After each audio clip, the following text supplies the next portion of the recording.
Hi friends, मधी स्वयंपाकघरात gas असून सुद्धा मम्मीने का इकडे चूल मांडले 5 रुपये किलोचं जळण आणून. हो का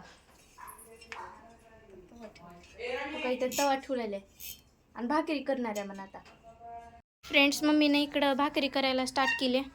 इकडं ऊन लागला तर म्हणून आम्ही इकडं पडदा टाकलो. मम्मी इथं जाळात हात घालून पाणी लावलेल्या भाकरीला. मध्ये सोपं नव्हतं का तिकडं, तर मम्मीची भाकर फुगली. कालचे भांडे होते, मला जाळीला लावायचे. तर फ्रेंड्स, मी भांडे लावले आणि आता किचन वट्टा पुसून घ्यायचे. तर फ्रेंड्स, मी किचन वट्टा पुसून घेतली. आता तिकडला हॉलमधला रमणा काढायचा. आजी भांडे घासाल ती भांडे झालेत आता, आणि मम्मीच्या भाकरी पण झाल्यात. आता का एवढा केल्या भाकरी चुलीवर.